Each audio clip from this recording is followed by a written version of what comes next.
Barchart series of educational webinars designed to enlighten you on a variety of trading and investment concepts. Today's subject, stop guessing entries, the multiple time frame strategy pros use.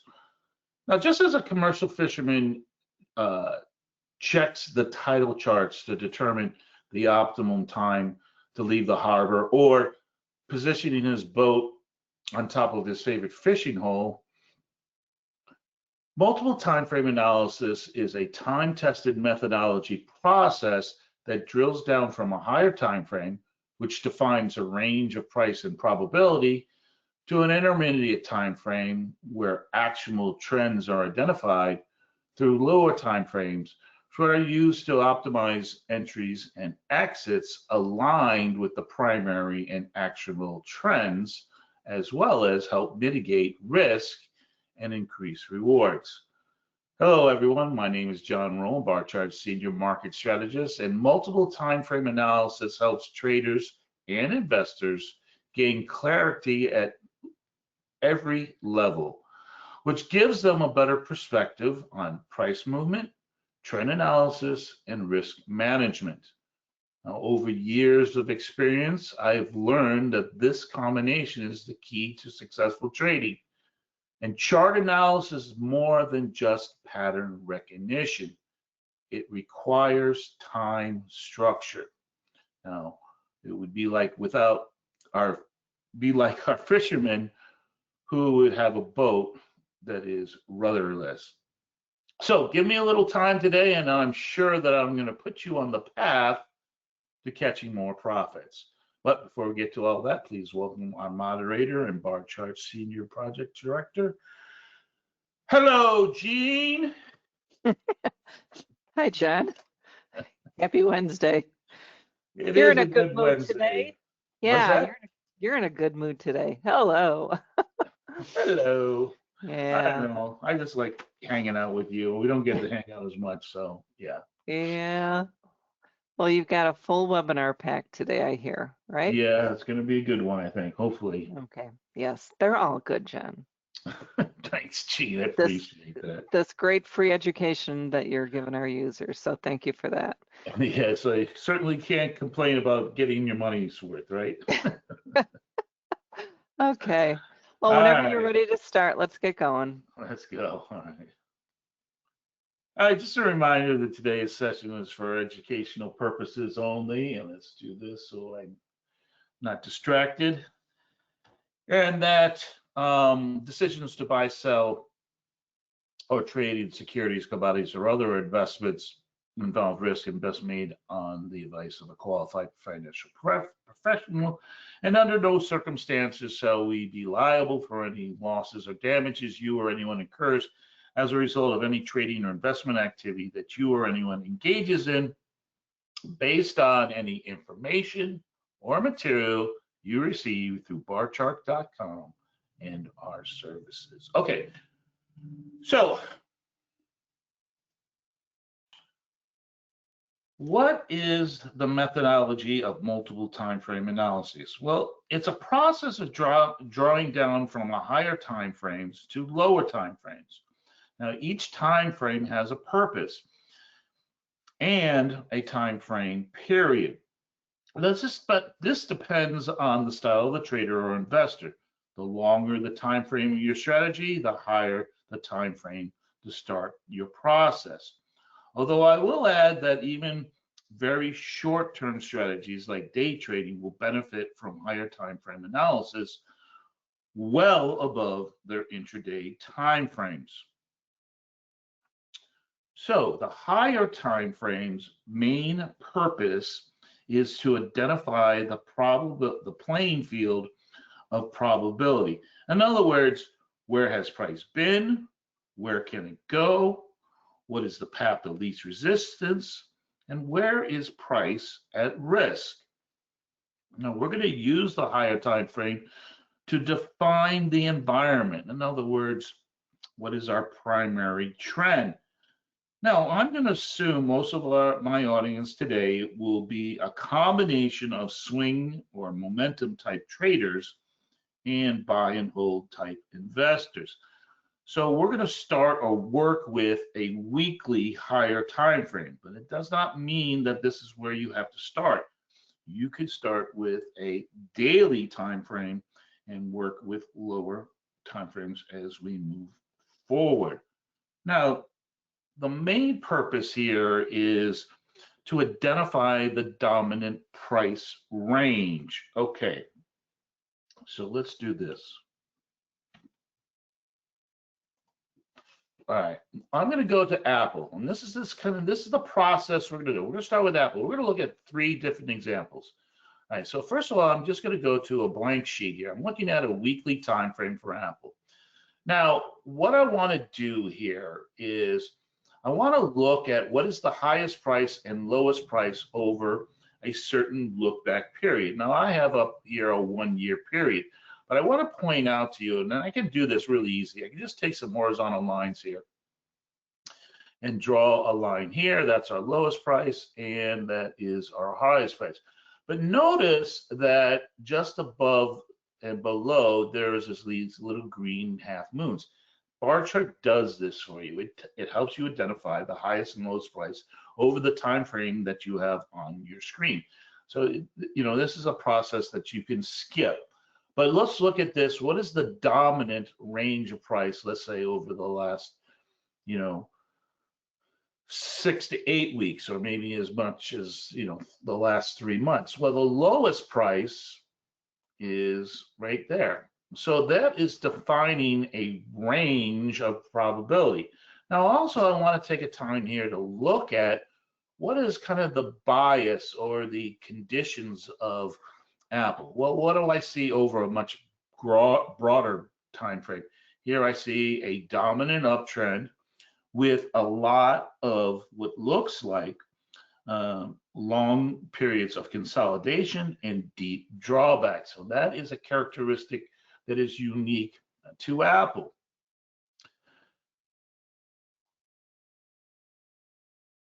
So the next thing we want to do is we want to think about an idea of probability. Where can price go? And one of the easiest tools that we can use is something called a Bollinger Band. And Bollinger Bands are based on a set of probabilities of standard deviations. And so you can see here that in this case, our Bollinger Bands are flat or sideways. That's a sign of what we would consider consolidation or contraction. But notice that at the weekly level, that our highest point does align with our upper outer band. So that is telling us that there is the probability that price is going to remain inside of this level. Now, notice on the other side that our Bollinger Band is actually a little bit higher, the green line, than our most recent low. That is telling us that there is a slightly upward bias to price probability. In other words, that, again, what we've seen at this time frame, our primary trend is bullish. Now, where can I say, where have price been? Well, another tool that we can have is something that we've just recently added, which is called the zigzag, and I love this tool. Now, zigzag is determined by either by a percentage move or by volatility, and I like the volatility aspect, and so what I use is ATR and a multiple of 2.5 times. Now, again, you can modify this depending on your assessment of volatility. And so what do we see here? Well, that's this blue line.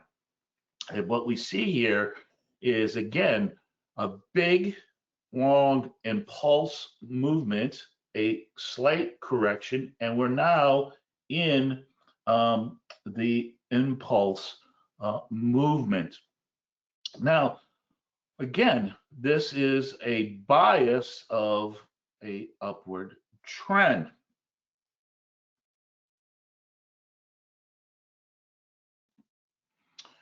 So we've identified our dominant price range and also identified our major levels of support and resistance. Again, if we go back to zigzag, notice how our zig here is, again, sort of in line with our weekly range of probability. Again, that is a little bit higher from where our zig was, and that is giving us that upward bias.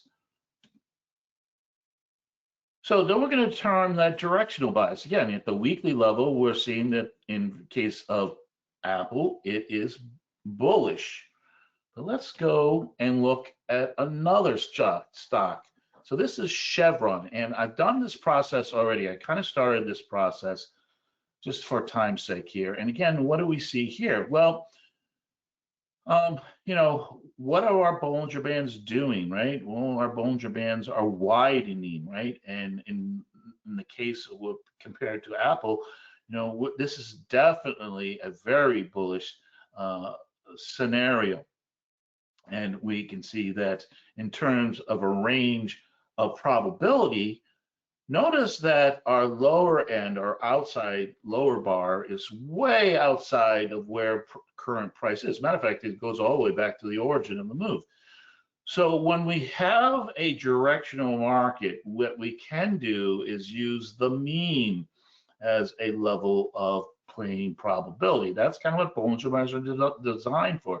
When you get outside the outer Bollinger Bands and price reverts back inside, then there's a higher propensity for it to revert to the mean.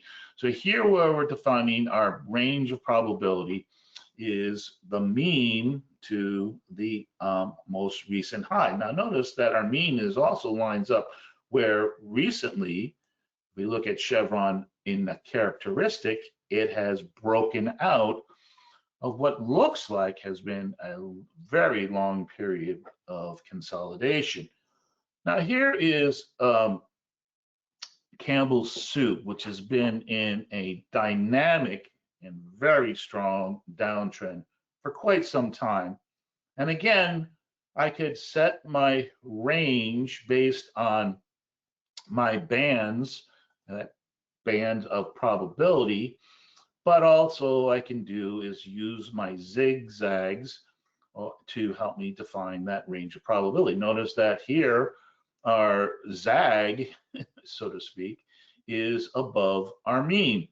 This is telling us that we have a downward directional bias.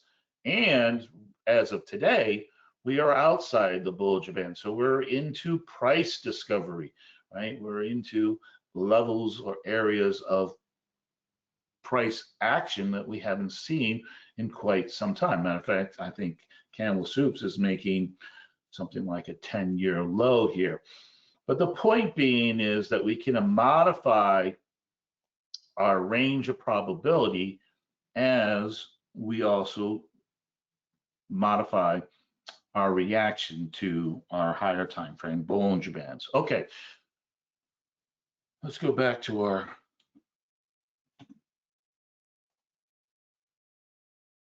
all right, so we also want to note volatility conditions. Are our volatility conditions expanding or contraction? And that's why we use the Bollinger Bands. So in the example of Apple, they are contracting. The example of Chevron and Campbell Soup, they are expanding. We want to confirm structure using moving averages and again, our Bollinger Bands. So another tool that we can use or technique that we can use, let me go back to Apple, is here's a template that I've already created. And it's a very simple template. I'm using a 40-week moving average with the Bollinger Bands. Now there is another moving average in here. It's not 55, it is 50. But here my 40-week moving average is the equivalent to a 200-day moving average. But here I'm using an EMA, a little bit more dynamic in terms of sensitive to current price. So you can see that Apple is in a range of consolidation at the higher time frame, but we are nearer to the level of what we would determine to be a level of support.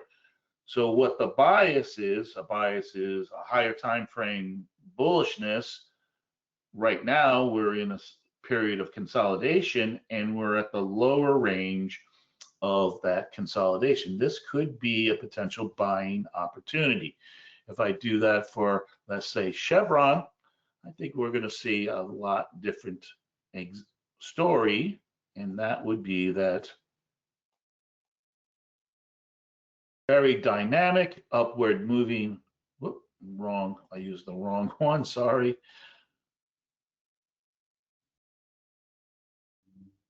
Whoop, did I pass, there we go. Well, where is it? Some days, Gene, that is. We are way outside, or we're riding along the Bollinger Bands, and again, our 50-day moving average is aligned with that idea of where we broke out from. Okay.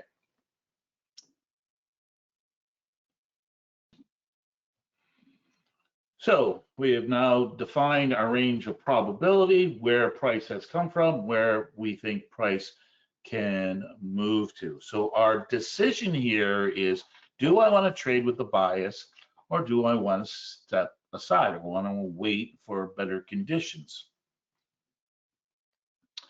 So the next part of our time frame analysis is the intermediate time frame, and this is what we call is our actionable time frame. And this is where we're going to actually take trades. Now, again, what I'm going to do is I want to confirm my trend, but I have to choose a time frame of my trend. So if I'm using a weekly as my higher time frame, then I would obviously probably use the daily.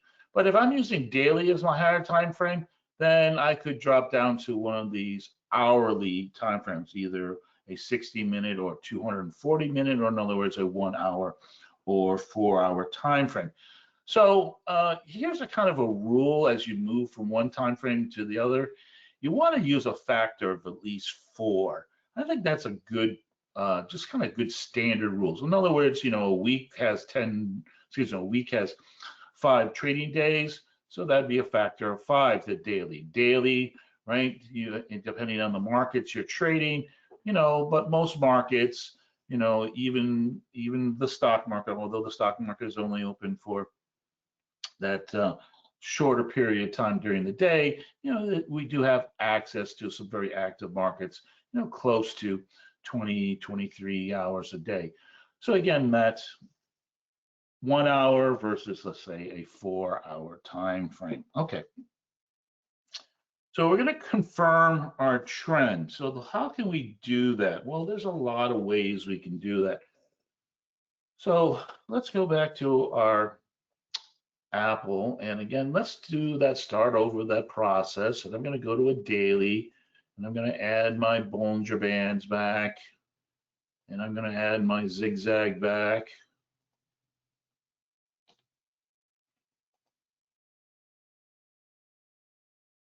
And again, what do we see here, right? Oh, again, so now we can modify our range of probability, but also tell me what is going on with my trend. So what do I see here with Apple? Again, what I see here is a market that seems like it's in a sideways, right? It's kind of bouncing back and forth. If anything, it could even be slightly bearish, right? Because why? Because we are on the lower end of our Bollinger Bands. We're below the mean, and our mean has turned negative. So that is telling me that this higher range of probability from the weekly could be brought down to, let's say, this level, that last zig or zag.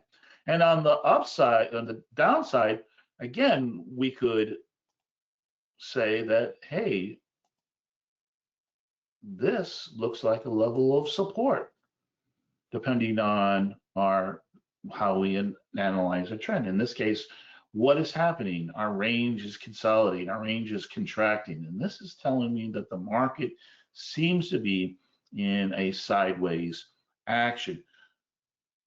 So again, we're going to make a decision on what type of trade we might take based on what is going on in our primary and our actionable trend. But if our primary is saying kind of sideways, no action, and our intermediate here is saying sideways and no action, well, then this might be a no action type market. Or if I'm an options trader, this could be a great opportunity to employ some type of non-directional options strategy. But that's not where we're going to stop at. All right, so let's go to Chevron. I'm going to go to daily. Again, I'm going to start from a fresh sheet. Again, I'm going to add my Bollinger Bands, and I'm going to add back my zigzag. Whoops.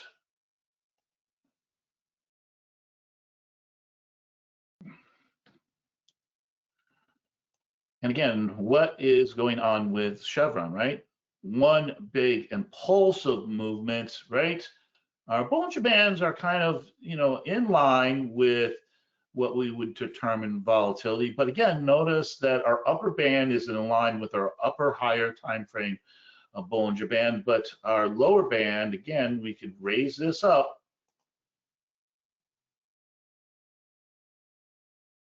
to that band. Now that does correspond with what looks like a little bit of a swing low, but Zig didn't pick that up. So where are we in this phase of our trend? Well, we're still in that impulse phase, and that could be the determinant of what type of trade we want to take. Let's go to our candles. I just need here to change this to a daily. Again, big impulsive movement to the downside, expanding Bollinger Bands. Again, what can I do? I could probably lower my range of probability because of this downtrend. And so now we can see that price is outside of a range of probability. That is significant. That means something to us, and we'll get to that in a moment. All right, so we're going to confirm our trend. We can do that with our Bollinger Bands. We can look at our zigs and zags, but there are other tools that we can look at. So we have to make this decision. Is price trending or is it consolidating? Now, when I look at my Bollinger Band levels, I'm going to call these my zones of actions. In other words, I'm going to be more active when price is touching or near them. Now, these also can act as levels of support and resistance. Or if we get a crossover, that is a sign of momentum, similar to what we see with the candles, especially when we're crossing over an outer band. Now, there is a higher risk to Bollinger Bands in terms of when we're in the outer bands for that mean reversion, but the zigzag tells us, are we aligned with what our trend is doing? That is the process that we want to look for. What is our trend, and is the zig zigging when it should be, or is it zagging? And so we say that both in Chevron and in Campbell Soup. So the other thing we can look at is, are we in that identifying, are we in impulse or correction mode? And that we can do by looking is, what is the strength of our trend? So one of the tools that we can look at is ADX.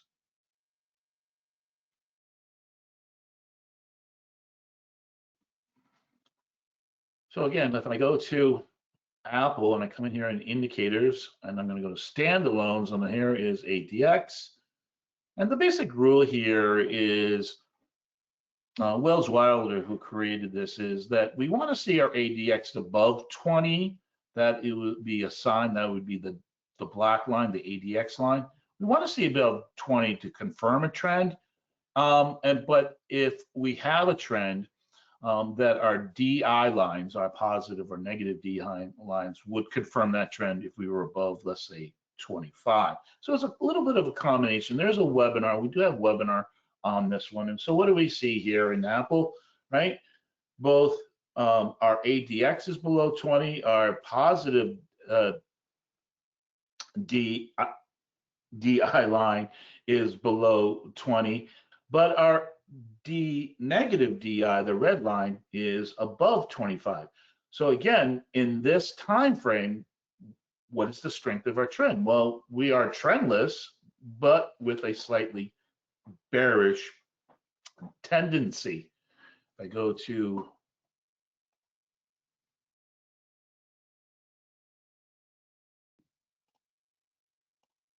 Chevron, right?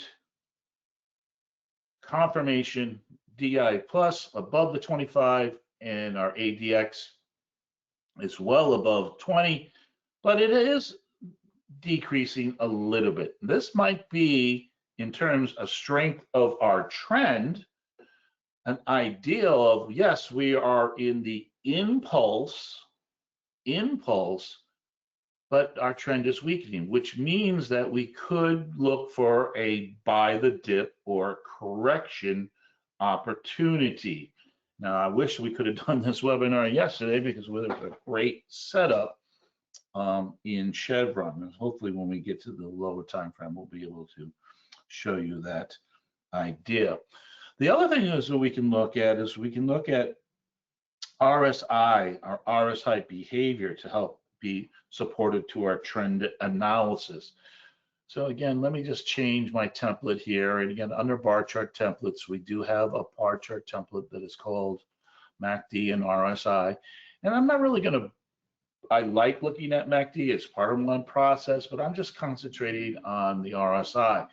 And so here we can see for Chevron, yeah, we have, you know, today we're starting to see a little bit of an upside in our RSI. Our characteristics, you know, we're well above the 50. That is a sign or confirmation that we're in an uptrend. But we do see a slight divergence, and that is when the RSI is not reflecting what we're seeing in price. Notice how we made a new high here, but as we made a newer high, the RSI didn't. So that slight divergence, again, reflective of what we saw on the ADX, could be a sign of a correction or an opportunity to buy the dip.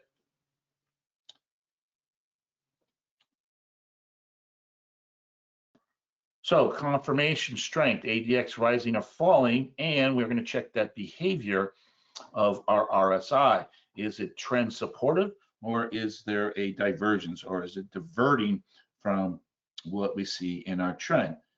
Now, are these now aligned with my higher time frame bias? That is what we really want. So again, in the sense of our Chevron, we are in a large impulsive movement, but our technical analysis is telling us that our trend strength might have weakened a little bit, and that if I'm going to look for an opportunity, it might be more of a buy the dip opportunity, or in the case of Chevron, I am waiting for us to break out like we did here at a higher time frame.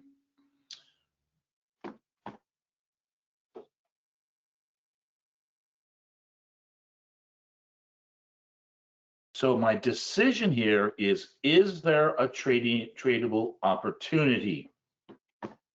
So for Chevron, I would more likely to buy a dip here, but what I might have to wait for is price to go higher in order for me to take a position. Now, I know that is a difficult concept for a lot of folks to understand, but to understand that what we're doing here is we're aligning with our trend. In other words, we can't make a new high without taking out the old high.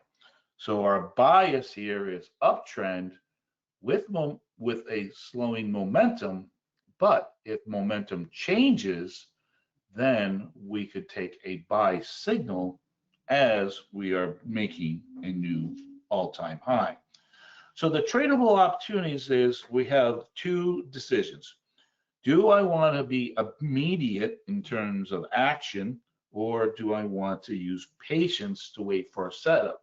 So even though Chevron is looking very, very strong here, both of these questions now tells me that I need to be patient. I either have to be patient to see if price rises, or I have to be patient to see if price falls to the lower range of our range of probability. So again, what's my actionable trade? Well, my actionable trade is actually sit on my hands. And if I go to our camels, again, I think if we can look at this one, we'll probably know right away. Our ADX is probably going to be telling us we're at a strong, right, well above 20, negative DI, well above strong downward trend. And again, if I go to my template, my bar chart template, to look at my RSI, I'm sure that this is going to be very supportive. Now, what is the RSI telling us in this case in terms of supportive? Yeah, it's supportive of telling us we're in a dominant downtrend, but we are getting close, or we're in that oversold territory. Now, that's not necessarily means the market's going to reverse, just telling us we need to be a little bit more cautious with our trading or tradable actionable ideas. All right, so we've determined a range of probability. We've defined our trends. We looked at our trends in terms of strength and dynamics. And so now what we're going to do, we've decided on a course of action. And so what we're going to do now is we're going to move to a lower time frame. Now our lower time frame purpose is for execution and risk assessment.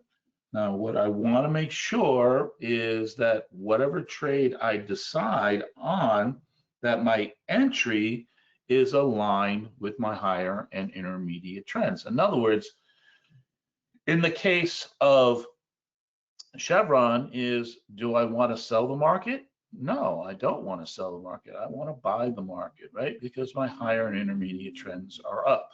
In the case of Campbell's, do I want to buy it?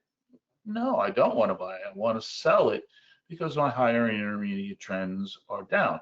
Does that mean that I do that right now immediately? No, I'm probably going to wait for some other opportunities.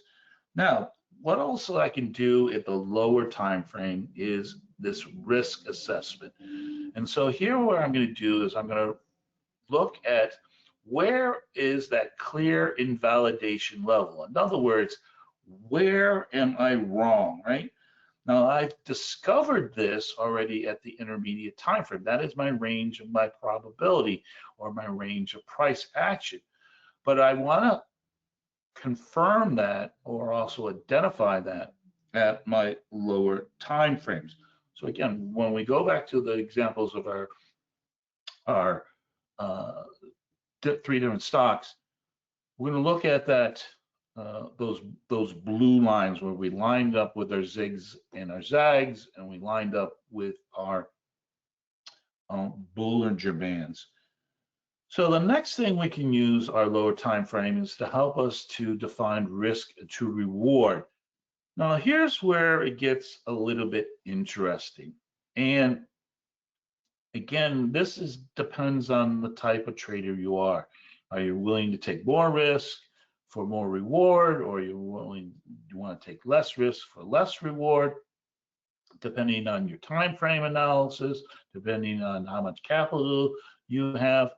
But here's the kind of a general rule.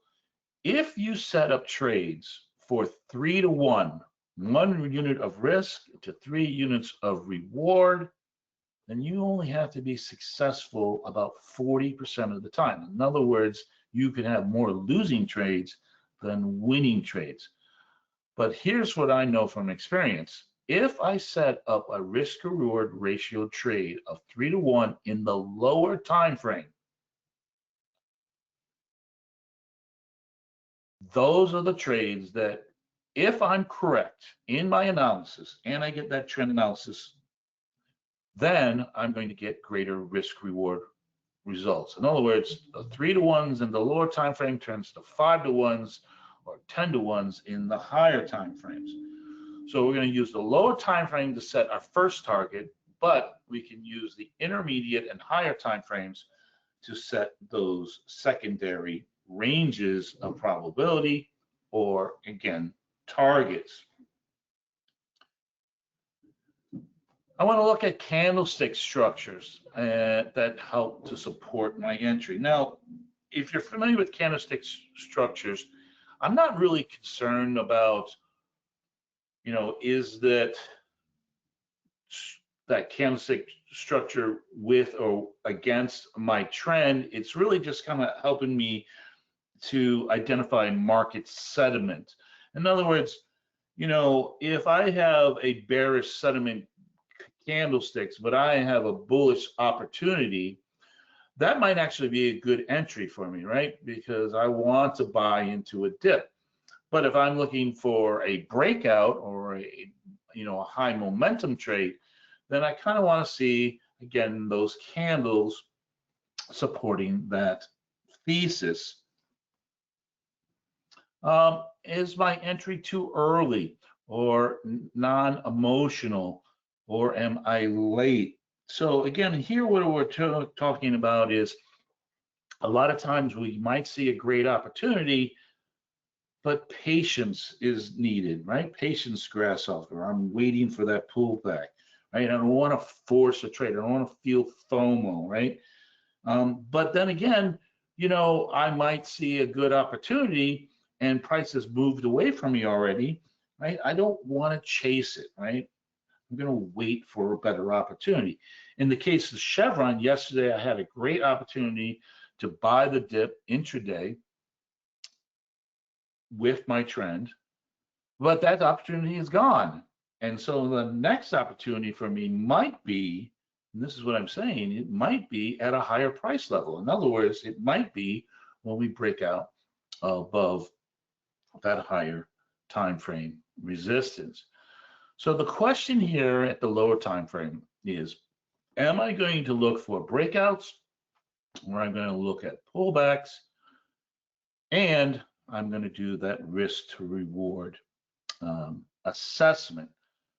So here's where Barchart really helps you out, is that we have a template, and I'm going to show you this in a second, and it's called, I call this our day of action template. And our day of action template is going to help us with our timing. And so what do we get in there? So the first thing we get in our day of action template is something called the 13 EMA.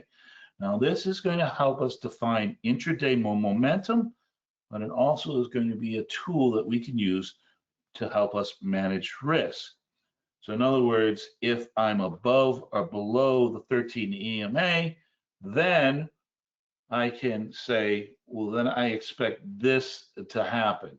And if this doesn't happen and price falls back below or back above the 13 EMA, then I'm at risk.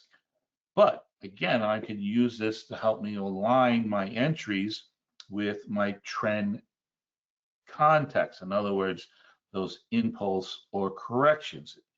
So let's go to our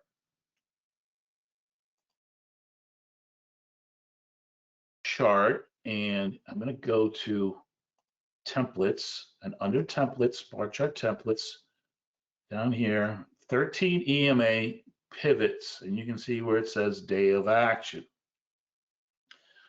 So here's what we're going to do with this, right? So remember with Apple, right? We really had non-direction. I don't want to spend a lot of time on it, but I just want to kind of show you what's going on here. There's our 13 EMA. That's that brown line. And what is our intraday momentum? Matter of fact, the intraday momentum for the last couple of days has been what? Sideways, non-directional, right? Again, the pink and red lines above are pivot levels of resistance, and the blues are levels of support. Now I have changed the defaults on mine. You will notice that if you use this, you go and put pivots on your charts, they will be a lot of different colors, but the template does do this already for you. Okay, so again, if I'm looking for a buying opportunity or buy a dip opportunity, I'm going to probably look for an opportunity at one of the lower pivots. Now, what we like to do is we like to line up our structure with our pivot. So you can see that here we had a bit of a explosive candle where we broke out of another previous sideways action. So that would be a great level of potential support if I wanted to buy into Apple based on that higher time frame bias. But what is our RSI? Well, our RSI is kind of, again, right around 50, meaning that we're kind of neutral. Again, this is probably more of a non-directional trade setup. Let's go to Chevron.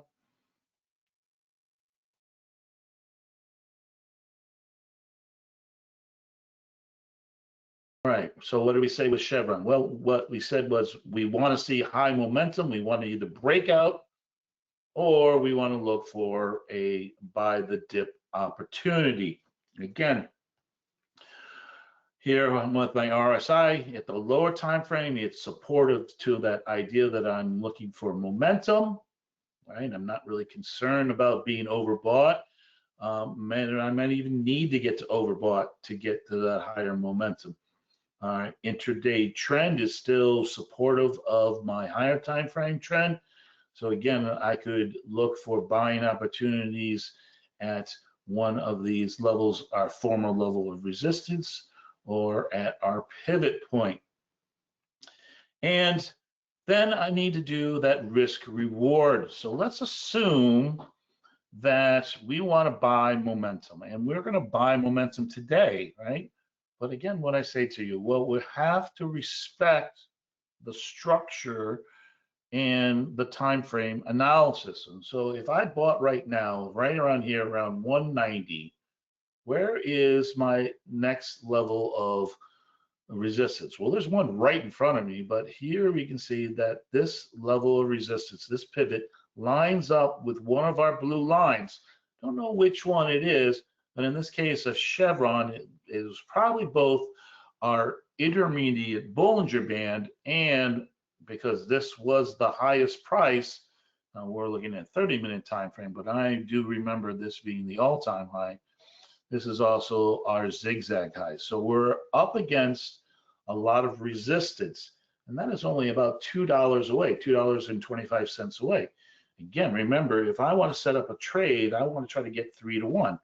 Well, if the range to the upper end is only $2 or $2.25, well, what's a third of that? Well, that's about 75 cents. So that means that if I buy it here, I'm probably risking my EMA, right? 70 cents lower. It's almost $1 lower, right? So that this is probably not a good risk reward setup right now.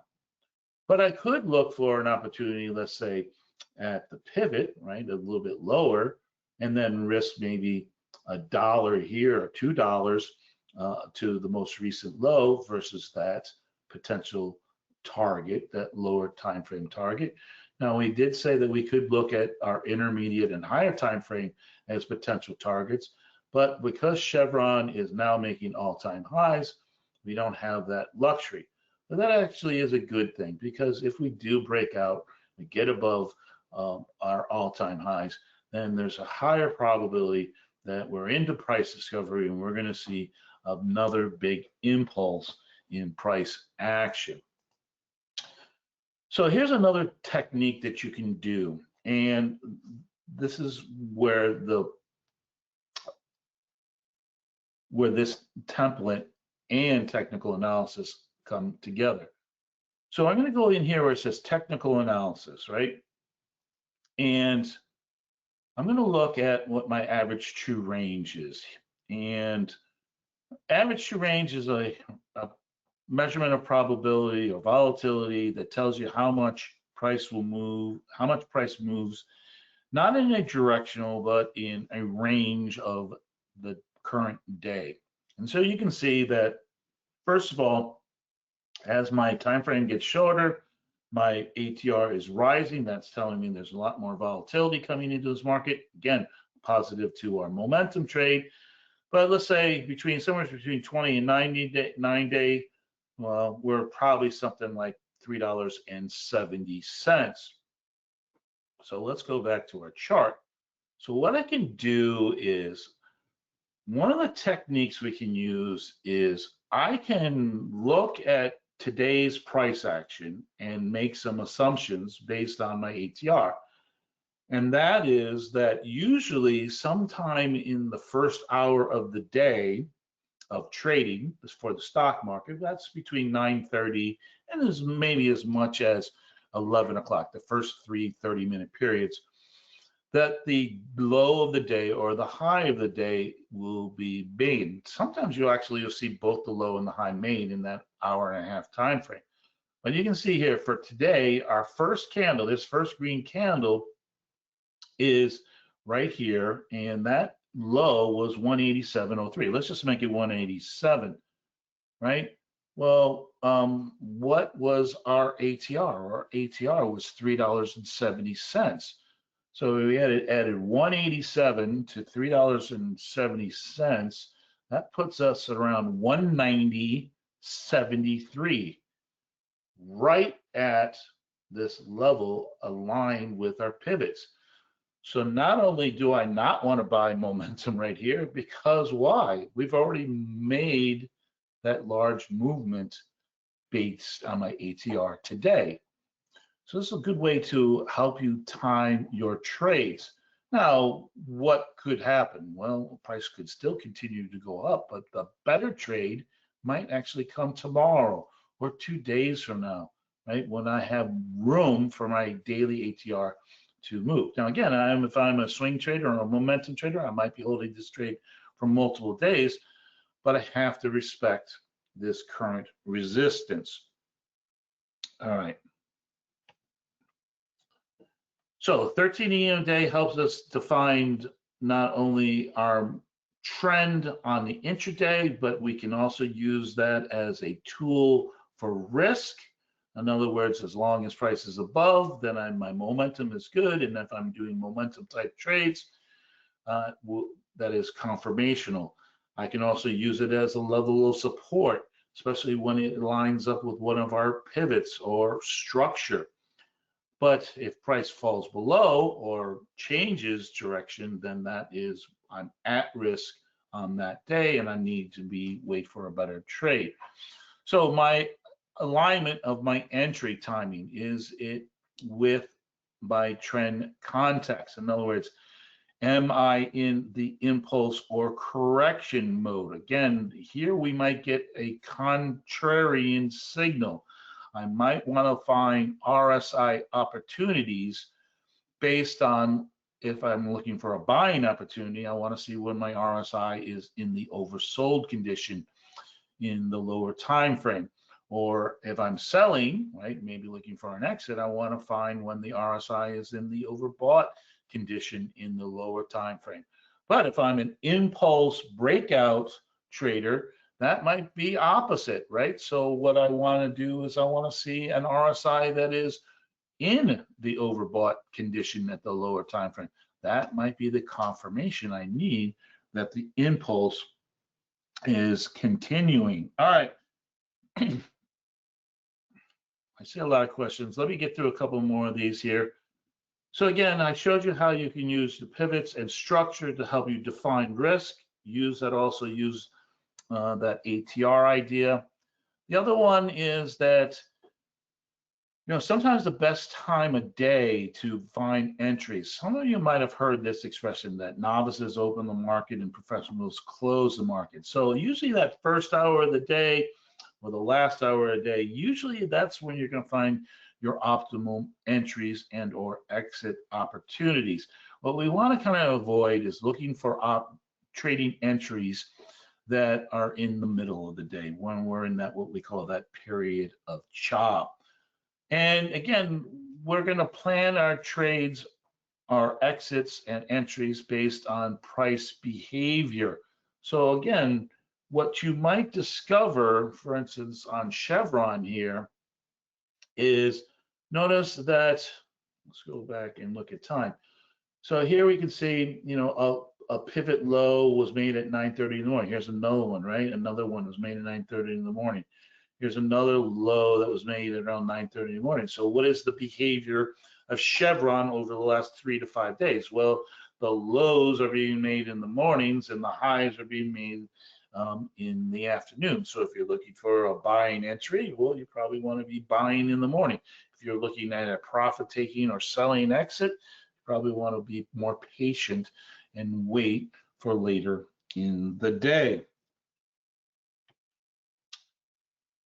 And then aligning my entries and exits with my daily volatility. Again, we're in a lower time frame to find levels of support and resistance, entries and exits, but use that ATR to help you define which one of those levels has a higher probability entry. So let's go to Campbell Soup, right? And again, we're probably going to go a little over here. I just want to give you guys a little heads up. All right, so I'll just use my template, which is exactly the same one. All right, so here we know that Campbell's is a big impulse movement, mega downtrend. We see that in multiple time frames, but we are outside of the range of probability. So, right, and if we look at our ATR, Campbell Soup's ATR was under $1. It was only about 90 cents. But today we had a $2 movement. So that means that we're probably, right? If I had reversed this and looked at this in terms of a breakout, right? That would be a really good sign. But what I probably want to do is I want to wait for some kind of a small retracement, small correction, small pullback in this case. So notice that, we're still below our intraday momentum. But what was our low here? $22.40. And what is our moving average? Well, it's $23.50. So we have already had a small ATR pullback. This might be a better entry if I wanted to go with the trend. But I think tomorrow will probably give us a much better entry, probably somewhere in this range. And again, if I'm looking at this in my higher time frame or my intermediate time frame lens, right? Where do I see probably a better opportunity? Probably right around there. So again, this is an impulse, high momentum trade. Here I'm using ATR to help me to find a better entry, delay my entry, and now I can define my risk very easily, because if price gets back above $25.60, then I'm probably wrong on this momentum trade. Okay, so I want to kind of do some final checklists, but I do see a lot of questions here that Gene has helping me answer. So let me see if I can answer a couple of these, Gene, before we get to the top of the hour, so those folks don't get upset. All right.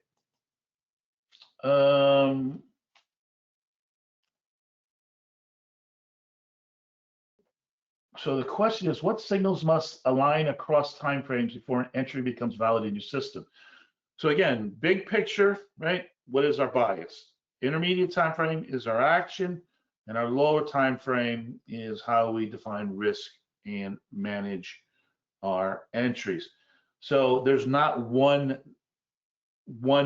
go-to signal.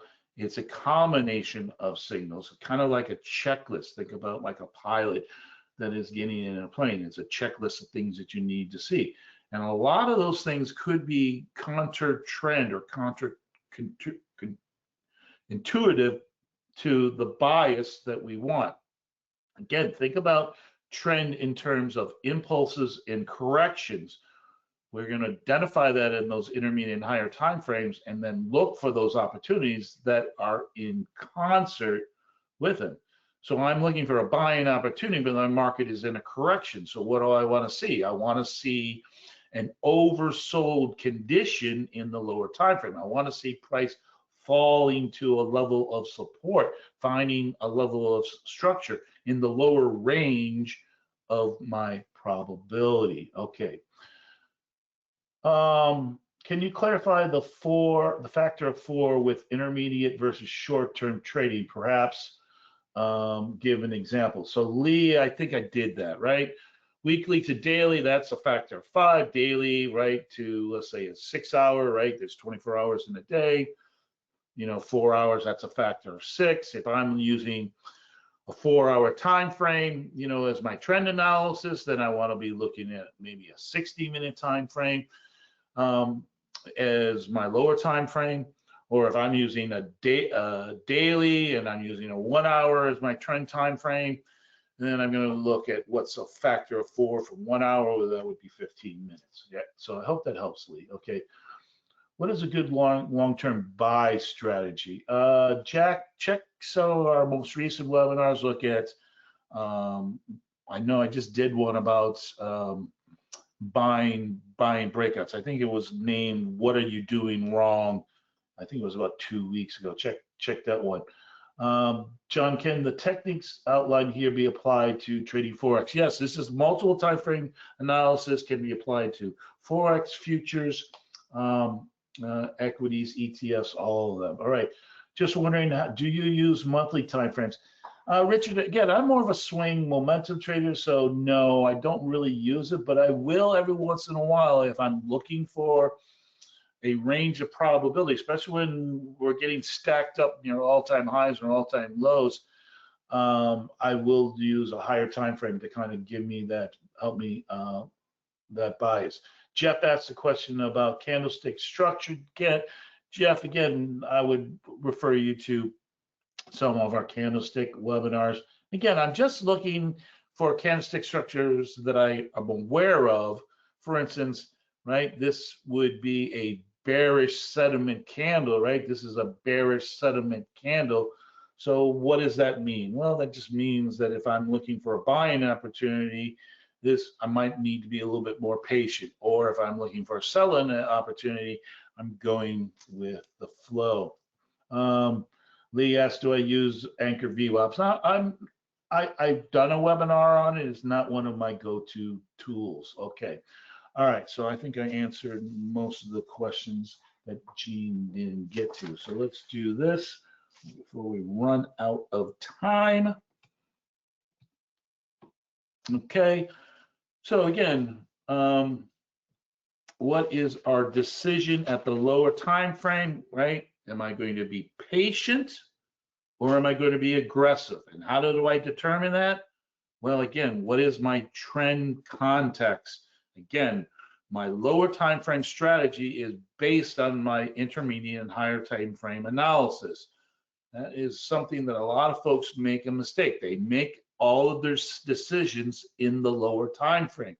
We want to take trades with our trend. So am I in the impulse or in the correction phase of my trend?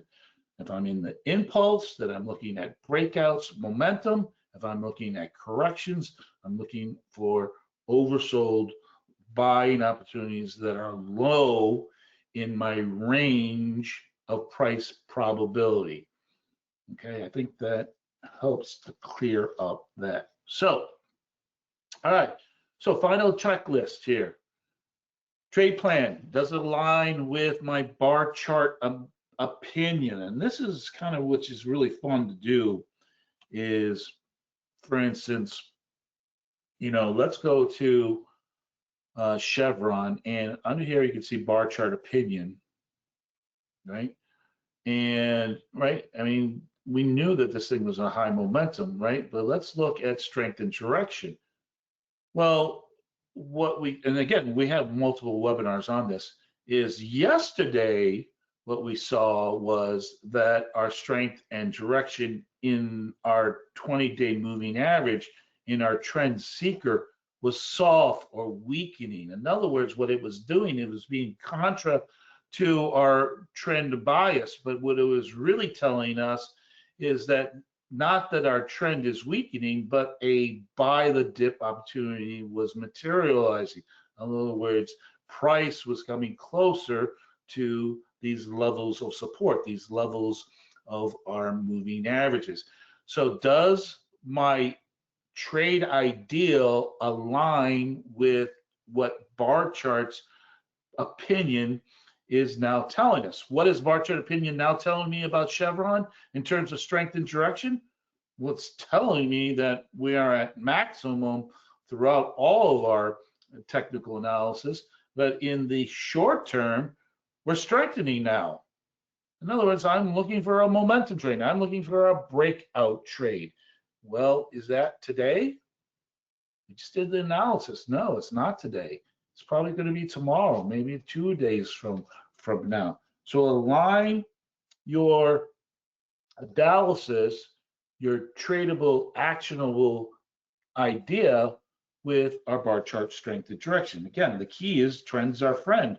I want to take trades with my trends, and not always do they move in concert. We can get these cross currents, but these cross currents are those opportunities that we want to look for when I'm doing my alignment in my trend analysis. So clearly risk reward defined, right? Again, if you're going to do 2-to-1, that's fine. Just don't take 1-to-1 trades. I just don't like those. And again, those in my experience are the ones that usually do not work out, right? Hold yourself accountable and be a little bit more disciplined. Plan a trade, right? Don't be reactive. Don't just jump in because you feel like you're missing out something. Here's the other thing, accept the outcomes, not only the positive outcomes before entry, but also negative outcomes. You know, sometimes you guys hear me, those who have been my regular watchers know that I end my sessions with, you know, the good of all trading. Well, this is one of those elements of that statement is, if I get stopped out, then my trade plan worked. And if my trade plan works, then I've learned, even though I lost money, I probably learned something. Maybe that I didn't take enough risk, or that the characteristic of that market I'm trading, it has a lot more volatility. I try to force a trade on low risk and not take into consideration of the higher volatility. Again, if I'm looking at a trade, when we look again in the Chevron trend, we know that the price moves $3.70 on a day, and I'm trying to buy in the top 50 cents of the range. Well, I'm probably at a higher risk of getting stopped out before market moves in my favor. So decision, if my alignment is not there, if it's missing, right? I'm getting cross signals at higher and intermediate time frames. One trend is doing one thing, the other one is doing another thing, right? The old adage, when in doubt, stay out. Structure creates consistency. Is there enough juice in the squeeze? Is there enough reward for the risk that I want to take? Okay, guys? All right. One more question here. In your experience, time frame combinations produce high signals to noise? Yes, that is exactly what we're trying to do. We're trying to eliminate a lot of that noise. But also, what I used to teach in the classroom, and what I noticed with a lot of traders, a lot of junior traders, is that they make all their decisions in one time frame. And this is what we're trying to avoid. We want to use multiple time frames to give us a much broader perspective, a broader picture, so that we can find more actionable risk reward and probable trades.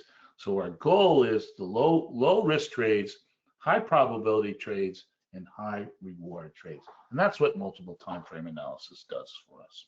Okay, so next week, I don't think it's up just yet, but we are going to we're going to take a little bit, we've been kind of doing a lot of webinars on, you know, really intense techniques using a lot of the tools that are on Barchart. Next week, we're going to kind of take more of a philosophy of trading.